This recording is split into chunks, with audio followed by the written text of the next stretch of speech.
ओम शांति। 23 जून 2014 साकार महावाक्य। बाबा कहते, मीठे बच्चे, लक्ष्य को सदा सामने रखो तो दैवी गुण आते जाएंगे। अब अपनी संभाल करनी है। आसुरी गुणों को निकाल दैवी गुण धारण करने हैं। प्रश्न, आयुष्मान भव का वरदान मिलते हुए भी बड़ी आयु के लिए कौन सी मेहनत करनी है? उत्तर, बड़ी आयु के लिए तमो प्रधान से सतो प्रधान बनने की मेहनत करो। जितना बाप को याद करेंगे उतना सतो प्रधान बनेंगे और आयु बड़ी होगी। फिर मृत्यु का डर निकल जाएगा, याद से दुख दूर हो जाएंगे, तुम फूल बन जाएंगे। याद में ही गुप्त कमाई है। याद से पाप कट जाते हैं, आत्मा हल्की हो जाती है, आयु बड़ी हो जाती है। हम ब्राह्मण हैं, भविष्य में देवता बनने वाले हैं। अभी देवता बनने का पुरुषार्थ कर रहे हैं, देवता बने नहीं हैं। उसका कारण है कि दैवी गुण कभी तो धारण हो जाते हैं, कभी भूल जाते हैं। कभी तो बहुत अच्छे बन जाते हैं और कभी साधारण हो जाते हैं। और देवता तो एक रस होने चाहिए ना, ऐसा नहीं आज साधारण, आज देवता, कल फिर साधारण, परसों फिर देवता, ऐसे नहीं, सदा एक रस। तो दैवी दुनिया में जाना है, देवता बनना है। आसुरी गुणों को यही निकालना है। वो निकलेंगे कैसे? अब एक एक आसुरी अवगुण को निकालने बैठेंगे तो नहीं निकलेगा। तो दैवी गुणों को धारण करना है।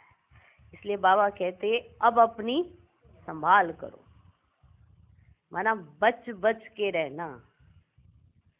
तुम्हें पता होना चाहिए कि तुम कौन हो। जिसे ये पता रहता है कि मैं कौन हूँ, वो अपनी संभाल वैसी ही करता है कि नहीं? हाँ, रचयिता अपनी रचना की पालना करता है, ठीक है। अपनी रचना के लिए सब कुछ करता है, उसकी देखभाल करता है। इसलिए बाबा ने कहा है ना, लौकिक में भी लौकिक पिता ब्रह्मा समान है, वो लौकिक ब्रह्मा है। संभाल करते हैं ना अपनी रचना की। क्यों करते हैं? जिम्मेवारी है, इसलिए करते हैं। हाँ, संभाल के रखते हैं ना, इसीलिए संभालते हैं कि उनकी रचना है। हम बाप की रचना है। तो बाबा हमें शिक्षा देते हैं, बच्चे चारों तरफ माया का रचे है, चारों तरफ रावण बैठा हुआ है। रावण कोई मनुष्य नहीं है, फिर भी बैठा तो हुआ है ना। वो तुमको बहुत हैरान परेशान करने वाला है। लेकिन अगर तुम मेरी ही बात सुनो, मुझसे ही सुनो, मेरी डायरेक्शन पर मान चलो, तो वो कभी कभी तुम्हारे पास नहीं आ सकता। इसलिए बाबा कहते हैं, अगर बाप की श्रीमत पर चलोगे तो माया आ नहीं सकती।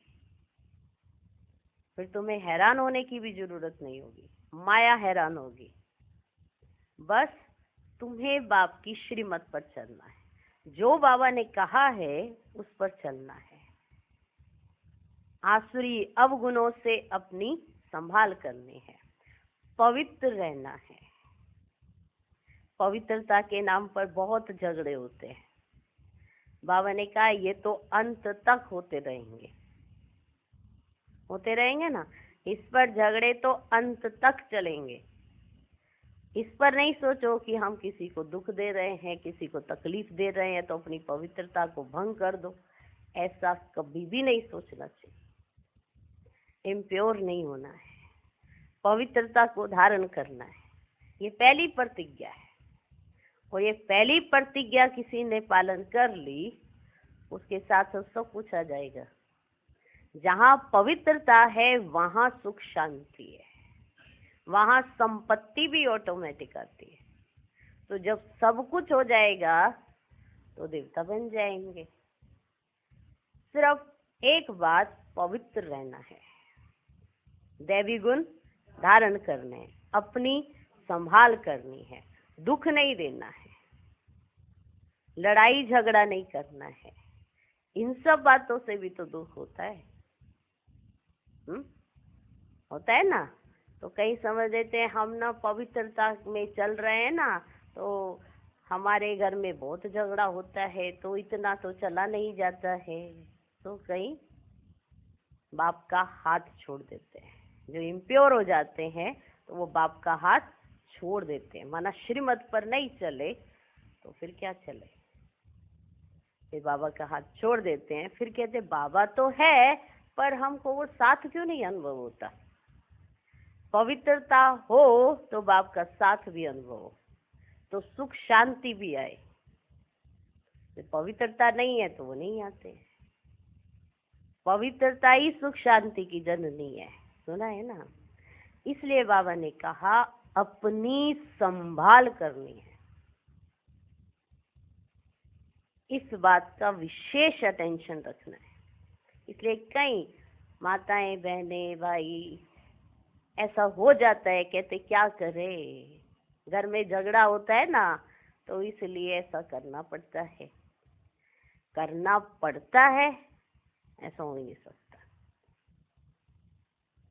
क्योंकि डर जाते हैं ना, कहीं बहुत कमजोर होते हैं तो वो डर जाते हैं।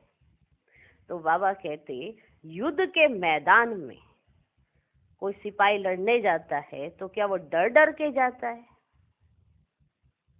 क्या बाबा घड़ी घड़ी उनको बंदूक चलाने के लिए कहते हैं तब वो चलाते हैं, या उनकी वो ड्यूटी होती है, वो बजानी होती है?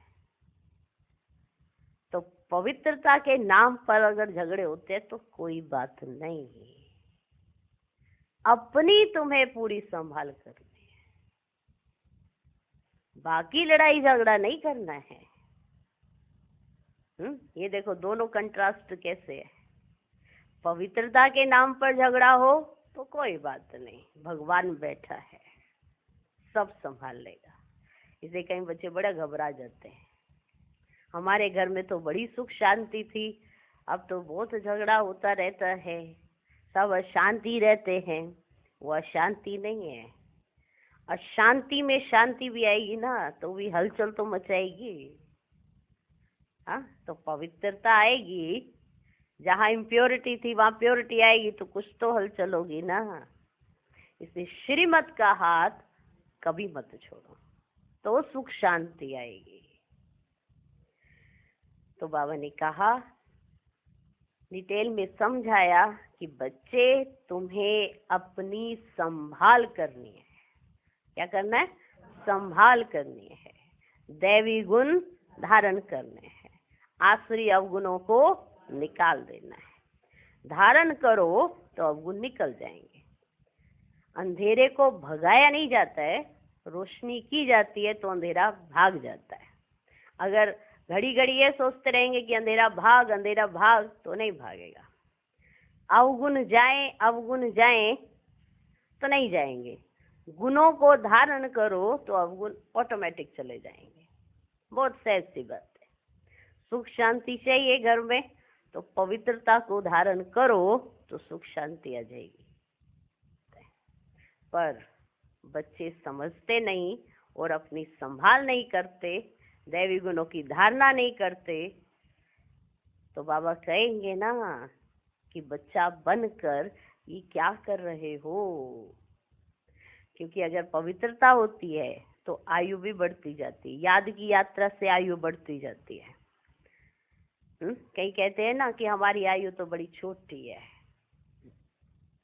किसी पंडित ने बताया आयु बड़ी छोटी है। हाँ, तो यहाँ तो बाबा वरदान दे रहे हैं।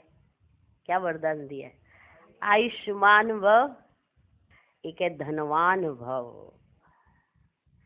अब आयु मिले और धन ना मिले, धन मिले और आयु ना मिले, हाँ दोनों चीजें चाहिए ना। तो दो वरदान दिए, आयुष्मान भव, धनवान भव। भगवान ने तो वरदान दे दिए, अब ये वरदान धारण भी करने हैं। सिर्फ सुन के खुश हो जाना ऐसा नहीं, ये धारण भी करने हैं। क्या वरदान है? आयुष्मान भव, धनवान भव। तो बाबा कहते अपनी संभाल करो, दैवी गुण धारण करो। अच्छा, ओम शांति। मीठे मीठे रूहानी बच्चों प्रति बाप समझा रहे हैं, पढ़ा भी रहे हैं, समझा भी रहे हैं, पढ़ा भी रहे हैं। क्या समझा रहे हैं?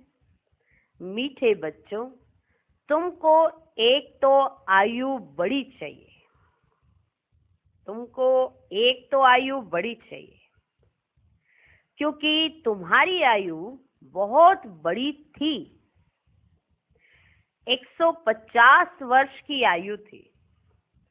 बड़ी आयु कैसे मिलती है? तमो प्रधान से सतो प्रधान बनने से।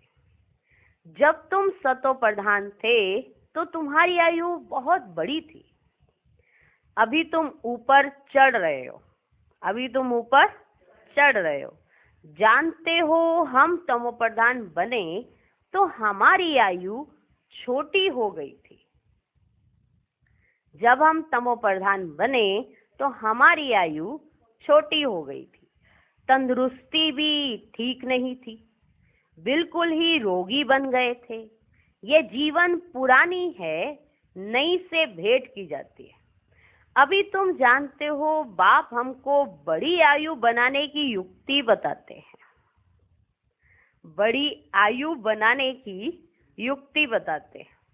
मीठे मीठे बच्चों, मुझे याद करोगे तो तुम जैसे सतो प्रधान थे, बड़ी आयु वाले, तंदुरुस्त थे, ऐसे फिर से बन जाओगे। आयु छोटी होने से मरने का डर रहता है। आयु छोटी होती है तो हर घड़ी मरने का एक डर रहता है। अब किसी ने कह दिया कि आपकी आयु छोटी है, तो जब भी घर से निकलेंगे, जब भी कुछ होगा, तो एक डर बना रहता है। तुमको तो गारंटी मिलती है कि सतयुग में ऐसे अचानक कभी मरेंगे नहीं, ऐसे अचानक कभी मरेंगे नहीं। बाप को याद करते रहेंगे तो आयु बड़ी होगी और सब दुख भी दूर हो जाएंगे। कोई भी किस्म का दुख ही नहीं होगा। और तुमको क्या चाहिए? तुमको और किसी भी किस्म का दुख नहीं होगा। बताओ, और तुमको क्या चाहिए? आयु भी बड़ी होगी, सब कुछ तुम्हारे पास होगा, और तुमको क्या चाहिए? क्या चाहिए? तुम कहते हो ऊंच पद भी चाहिए। आयु बड़ी होगी, सब कुछ होगा, फिर अब पोस्ट भी थोड़ी बड़ी होनी चाहिए ना। तुम कहते हो ऊंच पद भी चाहिए। तुमको मालूम नहीं था कि ऐसा पद भी मिल सकता है। जिनकी तुम पूजा करते हो, ऐसे तुम बन भी सकते हो, ऐसा पद तुमको मिल भी सकता है। यहाँ ही दैवी गुण धारण करना है। अपने से पूछना है, हमारे में कोई अवगुण तो नहीं है? अवगुण भी अनेक प्रकार के हैं। अपने आप से पूछना चाहिए, हमारे में कोई अवगुण तो नहीं है? अवगुण भी अनेक प्रकार के हैं। सिगरेट पीना, छी चीजें खाना, ये अवगुण है। सबसे बड़ा अवगुण है विकार का, जिसको ही बैड कैरेक्टर कहते हैं। बैड कैरेक्टर्स कहा जाता है ना। बाप कहते हैं तुम विशेष बन गए हो, अब वाइसलेस बनने की तुमको युक्ति बताते हैं। इसमें इन विकारों को, अवगुणों को छोड़ देना है। कभी भी विशेष नहीं बनना है, माना विकारी नहीं बनना है, अपवित्र नहीं होना है, पवित्र रहना है। कभी भी विशेष नहीं बनना है। इस जन्म में जो सुधरेंगे, इस जन्म में जो सुधरेंगे, तो वह सुधार 21 जन्म तक चलना है ना। एक जन्म सुधरेंगे, 21 जन्म सुधरे हुए मिलेंगे। सिर्फ एक जन्म की थोड़ी सी मेहनत है। सबसे जरूरी बात है वाइसलेस बनना। जन्म जन्मांतर का जो बोझ सिर पर चढ़ा हुआ है वह योग बल से ही उतरेगा, ऐसे नहीं उतरने वाला, वह योग बल से ही उतरेगा। बच्चे जानते हैं जन्म जन्मांतर हम विशेष बने। अभी बाप से हम प्रतिज्ञा करते हैं कि फिर कभी विशेष नहीं बनेंगे। ये बाप से हमने प्रतिज्ञा कर ली। बाप ने कहा है अगर पतित बने तो 100 गुना दंड भी खाना पड़ेगा। अगर पतित बने तो 100 गुना दंड भी खाना पड़ेगा और फिर पद भी भ्रष्ट हो जाएगा, क्योंकि निंदा कराई ना तो गोया उस तरफ, माना विशेष मनुष्यों की तरफ चला गया। पतित बने तो विशेष मनुष्यों की तरफ चला गया। ऐसे बहुत चले जाते हैं, अर्थात हार खा लेते हैं। आगे तुमको पता नहीं था कि ये धंधा विकार का नहीं करना है और ना ही करना चाहिए। ये विकारों का धंधा ना ही करना चाहिए। कोई अच्छे बच्चे होते हैं, कहते हैं हम ब्रह्मचर्य में रहेंगे। सन्यासियों को देख समझते हैं पवित्रता अच्छी है। कई ऐसे भी बच्चे होते हैं, उन्होंने ज्ञान नहीं उठाया होता, जानते नहीं है, फिर भी पवित्र रहते हैं। वो सन्यासियों को देखते हैं कि इनका जीवन कितना अच्छा है, पवित्र जीवन है, तो उनको अच्छा लगता है, उनको पवित्रता अच्छी लगती है। पवित्र और अपवित्र, दुनिया में अपवित्र तो बहुत रहते हैं, दुनिया में अपवित्र तो बहुत रहते हैं, पर अपवित्र में पवित्र जो रहते हैं तो बाप उनकी कितनी महिमा करते हैं। दुनिया में अपवित्र तो बहुत रहते हैं, पाखाने में जाना भी अपवित्र बनना है, इसलिए फौरन स्नान करना चाहिए। जैसे शौचालय में गए हैं, उसका दूसरा अर्थ है पाखाना, उसमें जाना, हाँ, तो फौरन स्नान करना चाहिए। अपवित्रता अनेक प्रकार की होती है। किसको दुख देना, लड़ना झगड़ना भी अपवित्र कर्तव्य है, क्योंकि जिन बातों से बाबा का, हाँ, नाम खराब होता है ना, सब कहेंगे ना, क्या कहेंगे, ये बाबा के बच्चे हैं, ये तो बहुत लड़ाई झगड़ा करते हैं, ये तो एक दूसरे को मुख से गालियां ही देते रहते हैं, दुख ही देते रहते हैं, तो ये अपवित्र कर्तव्य है। बाप कहते जन्म जन्मांतर तो तुमने पाप किया है, जन्म जन्मांतर तो तुमने पाप किया है, वे सब आदतें अब मिटानी है। अभी तुमको सच्चा सच्चा महान आत्मा बनना है। परमात्मा की श्रीमत है अपने बच्चों के लिए कि तुम्हें सच्चा सच्चा महान आत्मा बनना है। सच्चे सच्चे महान आत्मा तो ये लक्ष्मी नारायणी है, और कोई तो यहाँ बन ना सके, क्योंकि सब तमो प्रधान है।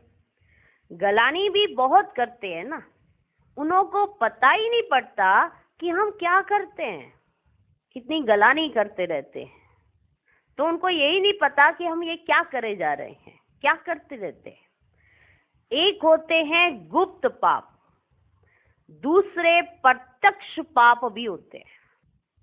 एक होते हैं गुप्त पाप, दूसरे प्रत्यक्ष पाप भी होते हैं। यह है ही तमो प्रधान दुनिया। बच्चे जानते हैं बाप हमको अभी समझदार बना रहे हैं, इसलिए उनको सब याद करते हैं। बाबा हमको आके इतनी समझ देते हैं जिससे हमें सारी दुनिया का पता पड़ जाता है, कौन कैसे चल रहा है, क्या हो रहा है, सब पता है। लेकिन बाबा ने जो हमें समझ दी है वो किस लिए दी है? तुम्हें बच्चे पवित्र बन पवित्र दुनिया लानी है, ये कर्तव्य तुम्हें ही करना है। भले कोई सरेंडर है, भले कोई ग्रस्त में रहता है, दोनों की एक ही जिम्मेवारी है। पवित्र रहना है। तो बाबा ने हमको अभी समझदार बना रहे हैं। बाबा क्या बना रहे हैं? समझदार। इसलिए उनको सब याद करते हैं। सबसे अच्छी समझ तुमको मिलती है कि पावन बनना है और फिर गुण भी चाहिए। सबसे अच्छी समझ तुमको मिलती है कि तुम्हें बच्चे पावन बनना है और गुण भी तुम्हारे अंदर होने चाहिए। देवताओं के आगे जो तुम महिमा गाते आए हो, अभी ऐसा तुमको बनना है। जो महिमा मंदिरों में जाकर मूर्तियों के आगे गाते थे ना, गाते थे, तो अभी वो तुमको जो महिमा तुम गाते थे, अभी तुमको वैसा बनना है। बाप समझाते हैं, मीठे मीठे बच्चों, तुम कितने मीठे मीठे गुलगुल फूल थे, कितने मीठे मीठे गुलगुल फूल थे, फिर कांटे बन पड़े हो। अब बाप को याद करो तो याद से तुम्हारी आयु बड़ी होगी, पाप भी भस्म होंगे, सिर से बोझा हल्का होगा। अपनी संभाल करनी है, अपनी संभाल करनी है। हमारे में क्या क्या अवगुण है वे निकालने हैं। कहीं कहते मुझे पता है मेरे में क्या क्या अवगुण है, पता है तो निकालने पड़े ना। अब पता रख के ऐसे क्या रख के पता पड़ा? हाँ, पता है यहाँ पे गंद पड़ा है, पता है मेरे को गंदा है। अब गंदा दिखाई पड़ रहा है, कुछ ऐसे डस्ट है, तो पता है का क्या मतलब है? पता है तो फिर सफाई करनी पड़े। वो तो यही कहा जाएगा ना कि जानबूझ के नहीं किया जा रहा है, यही कहा जाएगा ना, ऐसा ही कहेंगे ना।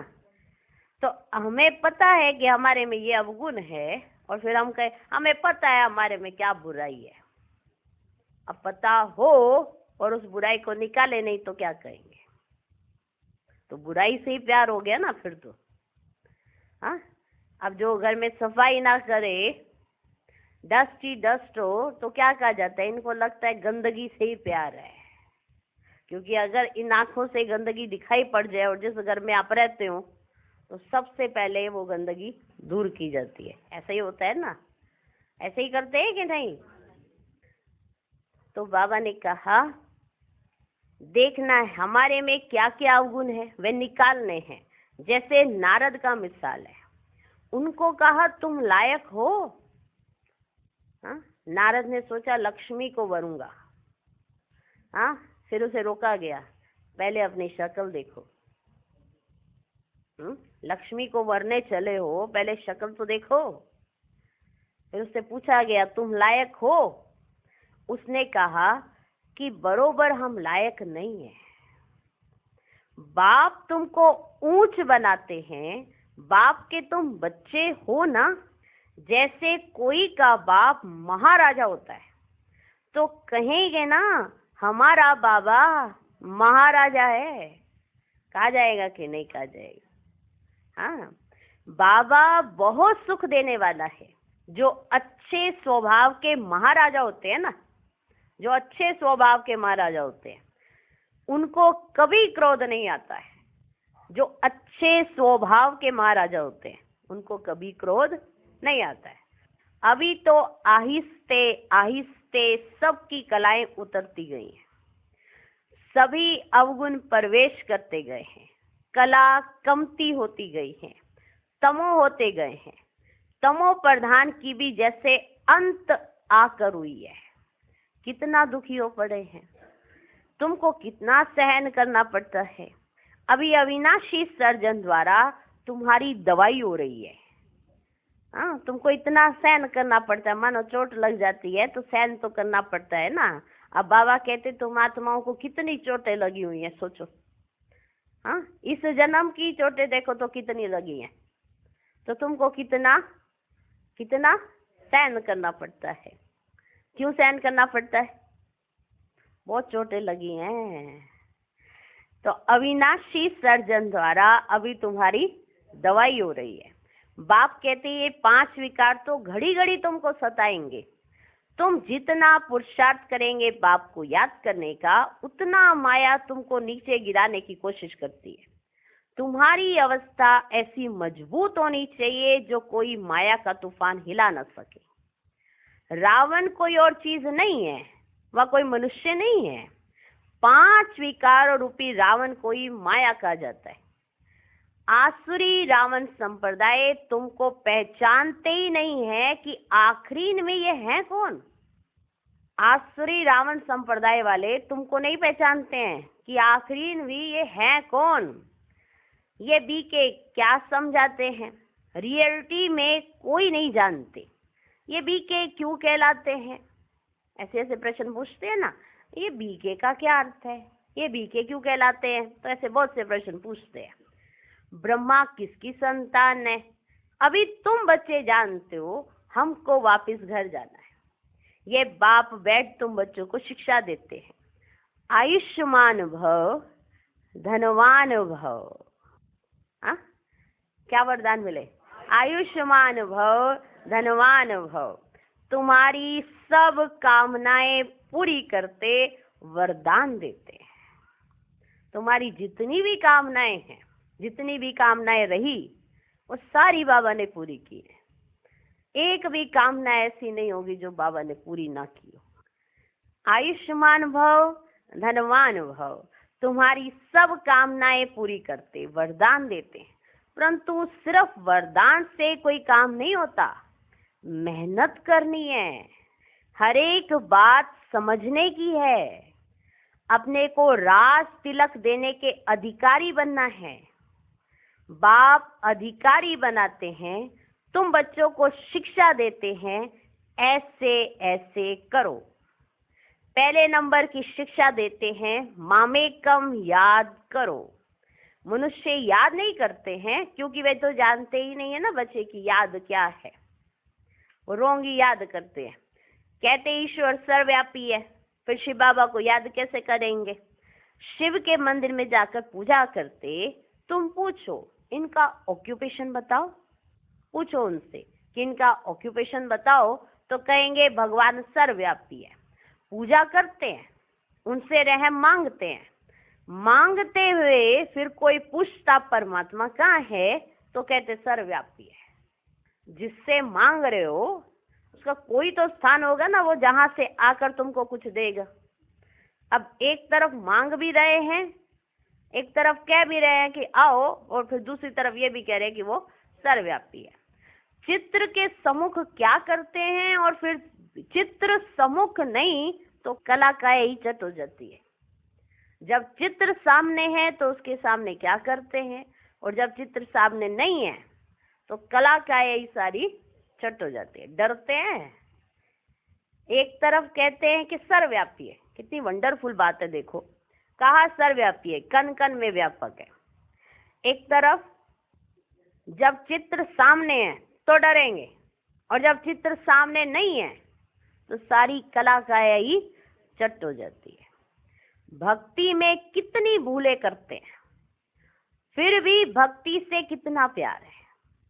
कृष्ण के लिए कितना निर्जल आदि करते हैं, माना पानी भी नहीं पीते हैं। यहाँ तुम पढ़ रहे हो और वे भक्त लोग क्या क्या करते हैं। तुम यहाँ पढ़ाई कर रहे हो और वो क्या क्या कर रहे हैं। तुमको अभी हंसी आती है।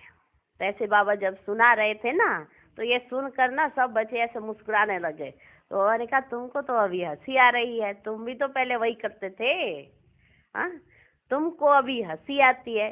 ड्रामा अनुसार भक्ति करते कदम नीचे उतरते आए हैं, ऊपर तो कोई चढ़ ना सके। अभी यह है पुरुषोत्तम संगम युग, जिसका कोई को पता ही नहीं है बच्चे। अभी तुम पुरुषोत्तम बनने के लिए पुरुषार्थ करते हो। टीचर स्टूडेंट का सर्वेंट होता है ना, स्टूडेंट की सर्विस करते हैं। गवर्नमेंट सर्वेंट है। बाप भी कहते हैं सेवा करता हूँ, तुमको पढ़ाता भी हूँ। सभी आत्माओं का बाप है, टीचर भी बनते हैं। सृष्टि के आदि मध्य अंत का राज भी समझाते हैं, ज्ञान भी देते हैं। यह ज्ञान और कोई मनुष्य में हो ना सके, कोई सिखला ही ना सके।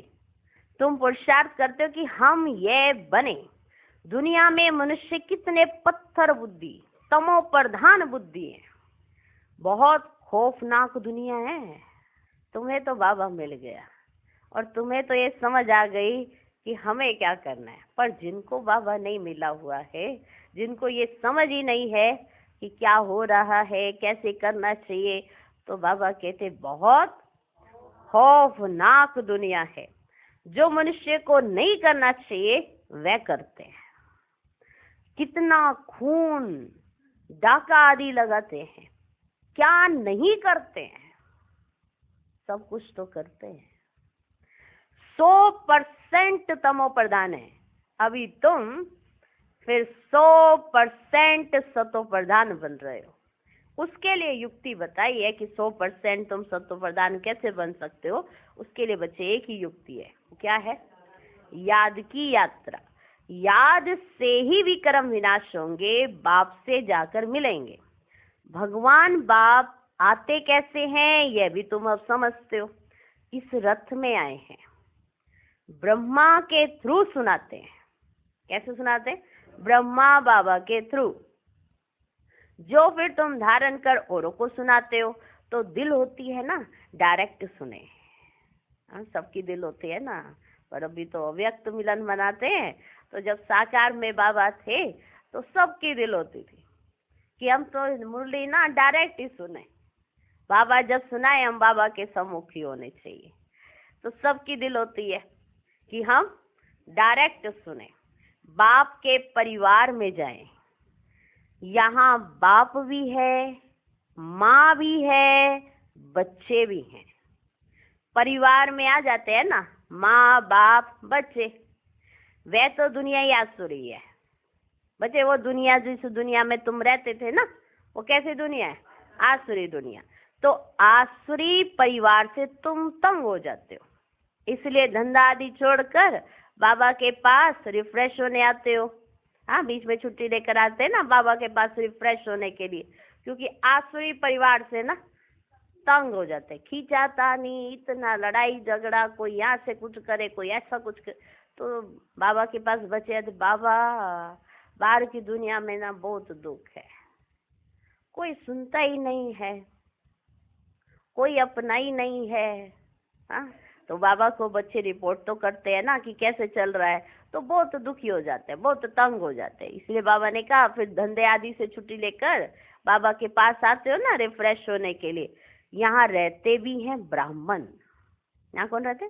ब्राह्मण। तो इस परिवार में आकर बैठते हो। घर में जाएंगे तो फिर ऐसा परिवार नहीं होगा। यहाँ इस परिवार में आकर रहते हो तो ठंडा ठंडा लगता है। ठंडा माना दिल शांत शांत, ठंडा मीठा हो जाता है। फिर उसी परिवार में जाते हो जहाँ पर कोई ना तो ज्ञान सुनता, ना बाबा की बात सुनता, ना तुम्हारी बात सुनता, तो फिर कैसा लगता है? अच्छा नहीं लगता है। उस परिवार में दिल भासता नहीं है, अच्छा नहीं लगता है ना। एकदम जैसे भागूं भागूं ऐसे हो जाता होगा ना उनको, कैसा लगता होगा देखो। हाँ, तो इसलिए बाबा कहते छुट्टी लेकर आते हो धंधे से। हाँ, छुट्टी लेकर आए, यहाँ पर आके बाबा से मिलते रिफ्रेश होके फिर। हाँ, क्यों रिफ्रेश होते हो यहाँ पे? क्योंकि यहाँ पर तो बाप है और परिवार है। तो यहाँ रहते हो तो ब्राह्मण है, तो इस परिवार में आकर बैठ जाते हो। घर में जाएंगे तो फिर ऐसा परिवार नहीं होगा, वहां तो देहधारी हो जाते। उस गोरख धंधे से निकल तुम यहाँ आते हो। अब बाप कहते देह के सब संबंध छोड़ो, देह के सब संबंध छोड़ो, खुशबूदार फूल बनना है। फूल में खुशबू होती है ना बच्चे, सब उठाकर खुशबू लेते हैं। जो फूल रखे हों, बहुत सारे फूल रखे हैं, तो जिस फूल में खुशबू होती है सब उसी को उठाएंगे और उससे खुशबू लेते हैं। अक के फूल को कोई नहीं उठाते हैं। उठाता है क्या कोई? हाँ, देखिए अक के फूल में खुशबू आएगा, कोई नहीं उठाएगा। हाँ, बाबा लेकर आएंगे फूल, बाबा कहेंगे अच्छा ये बहुत सारे फूल हैं, तो जो बहुत सुंदर सा जिसमें से बहुत अच्छी खुशबू आ रही होगी, तो सब उसी की तरफ आकर्षित होंगे और उसी को उठाएंगे। तो बाबा कहते सब उठाकर खुशबू लेते हैं ना, अक के फूल को नहीं उठाएंगे। तो फूल बनने के लिए पुरुषार्थ करना है, इसलिए बाबा भी फूल ले आते हैं। ऐसा बनना है, बाबा अपने साथ बगीचे से फूल ले आते थे। साकार में बाबा अपने साथ फूल लेकर आते थे, फिर बाबा उन फूलों पर समझाते थे। ये देखो किस पर ध्यान जा रहा है, कोई कली है, कोई मुखड़ी है, कोई फूल है, तो किस पर सबका ध्यान जा रहा है, किस में से खुशबू आ रही है। तो बाबा उसके डिटेल समझाते थे। फिर बाबा कहते थे, बच्चे तुम्हें ऐसा बनना है, फूल भी बनना है और तुम्हारे से खुशबू भी आनी चाहिए। आक के फूल को कौन उठाएगा, उठाएगा कोई? तो इसलिए बाबा भी फूल ले आते हैं, ऐसा बनना है। घर गृहस्थ में रहते एक बाप को याद करना है। तुम जानते हो ये देह के संबंधी तो खलास हो जाने हैं। तुम यहाँ गुप्त कमाई कर रहे हो। तुमको शरीर छोड़ना है कमाई करके, और बहुत खुशी से हर्षित मुख हो शरीर छोड़ना है। शरीर तो देखो बच्चे छोड़ना ही है, पर शरीर ऐसे छूटना चाहिए ना जो कमाई भी हुई हो। हाँ, कोई कमाई ना हुई हो और शरीर छूट जाए तो क्या क्या करेंगे फिर? जैसे आज की दुनिया में माँ बाप क्या करते हैं, LIC निकाल लेते हैं। किसके लिए? वो LIC अपने आप को थोड़ा मिलनी है। हाँ, जो बच्चे हैं, जो रचना है, उनके नाम पर करके जाते हैं कि हमारे पीछे हमारे बच्चों को कोई भी तकलीफ ना हो। ऐसा है ना। अब बच्चों के लिए तो कमाई कर रहे हैं, अपने लिए क्या कमाई कर रहे हैं? बच्चों के लिए तो कमाई करके धन इकट्ठा करके LIC करा के वो उनको दे के चले जाएंगे। अपने लिए ऐसी कौन सी कमाई कर रहे हैं जिससे हर्षित मुख होकर शरीर छोड़ सके? तुमको शरीर छोड़ना है कमाई करके, और बहुत खुशी से हर्षित मुख हो शरीर छोड़ना है। घूमते फिरते भी बाप की याद में रहो तो तुमको कभी थकावट नहीं होगी। घूमते फिरते बाबा की याद में रहोगे ना तो कभी थकावट ही नहीं होगी। बाप की याद में अशरीरी हो, कितना भी चक्कर लगाओ, भल यहाँ से नीचे आबू रोड तक चले जाओ तो भी थकावट नहीं होगी। पांडव भवन में मुरली चल रही है, नीचे है आबू रोड। पांडव भवन से पैदल नीचे आबू रोड पर भी बाप की याद में चले जाओगे तो थकावट नहीं होगी। ये तो चलते फिरते बाप की याद भूल जाती है ना तो थकावट होती है, तो थक जाते हैं। थोड़ा सही काम होगा तो आत्मा बहुत जल्दी थक जाती है, नहीं तो फिर अगर याद में रहकर करेंगे तो थकावट नहीं होगी। पाप कट जाएंगे, हल्के हो जाएंगे। तुम बच्चों को कितना फायदा होता है, कितना फायदा होता है, और तो कोई जान ही ना सके कि तुमको कितना फायदा होता है। सारी दुनिया के मनुष्य पुकारते हैं कि पतित पावन लाकर पावन बनाओ, फिर उनको महात्मा कैसे कहेंगे? पतित को फिर माथा थोड़े टेका जाता है, माथा पावन के आगे झुकाया जाता है। कन्या का एक मिसाल है ना, जब विकारी बनती तो सबके आगे सिर झुकाती है, और जब पवित्र होती है तो सब उसके आगे सिर झुकाते हैं, और जब वो विकारी बन जाती है तो वो सबके आगे सिर झुकाती है और फिर पुकारती है, हे पतित पावन आओ। अरे पतित बने ही क्यों जो पुकार ना पड़े? बाबा कहते तुम पतित बने ही क्यों जो तुम्हें पुकार ना पड़े। सबके शरीर तो विकार की पैदाइश है ना, क्योंकि रावण का राज्य है। अभी तुम रावण से निकल आए हो। हाँ जी, रावण से निकल आए हो।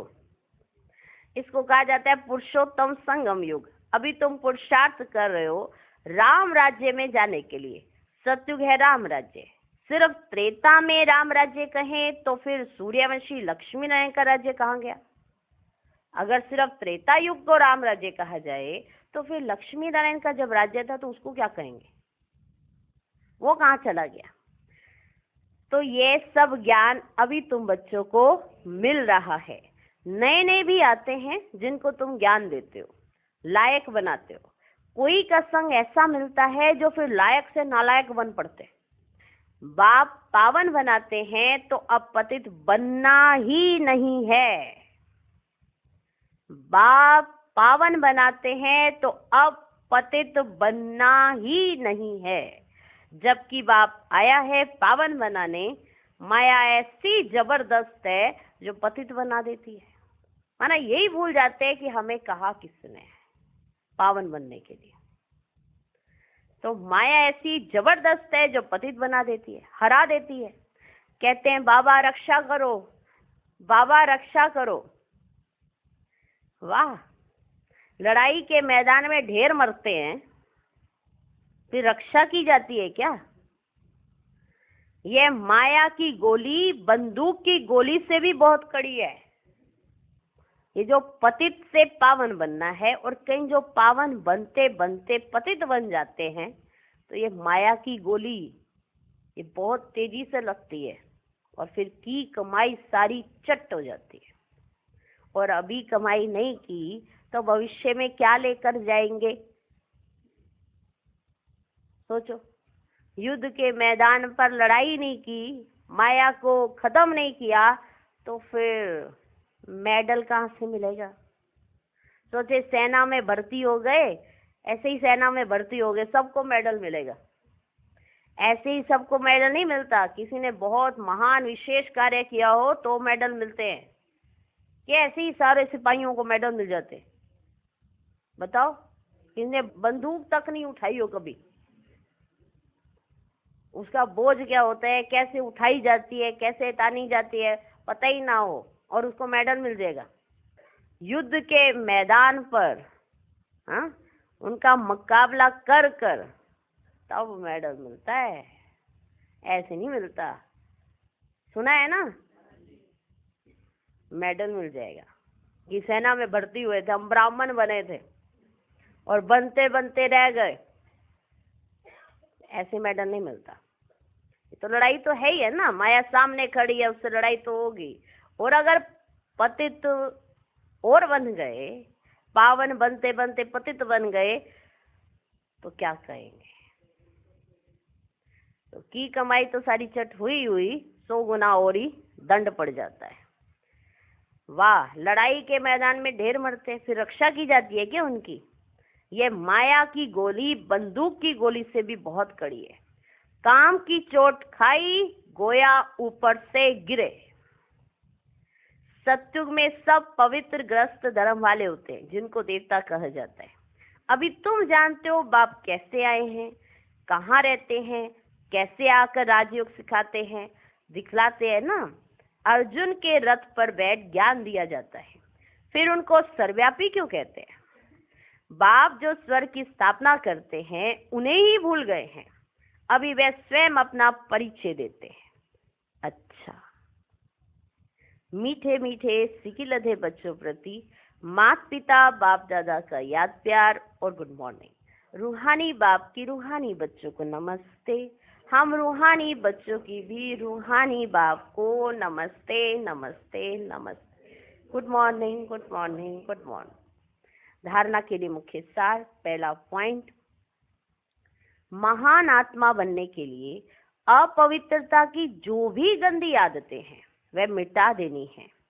दुख देना, लड़ाई झगड़ा, ये सब अपवित्र कर्तव्य हैं जो तुम्हें नहीं करने हैं। अपने आप को राज तिलक देने का अधिकारी बनाना है। दूसरा पॉइंट, बुद्धि को सब गोरख धंधों से, देहधारियों से निकाल खुशबूदार फूल बनना है। गुप्त कमाई जमा करने के लिए चलते फिरते अशरीरी रहने का अभ्यास करना है। आज का वरदान, सफल करने की विधि से सफलता का वरदान प्राप्त करने वाले वरदानी मूर्त भव। संगम युग पर आप बच्चों को वर्षा भी है तो वरदान भी है कि सफल करो और सफलता पाओ। सफल करना है बीज और सफलता है फल। अगर बीज अच्छा है तो फल नहीं मिले, यह हो ही नहीं सकता। तो जैसे दूसरों को कहते हो कि समय, संकल्प, संपत्ति सब सफल करो, ऐसे अपने सर्व खजानों की लिस्ट को चेक करो कि कौन सा खजाना सफल हुआ और कौन सा व्यर्थ। सफल करते रहो तो सर्व खजानों से संपन्न वरदानी मूर्त बन जाएंगे। आज का स्लोगन, परमात्म अवार्ड लेने के लिए व्यर्थ और नेगेटिव को अवॉइड करो। ओम शांति।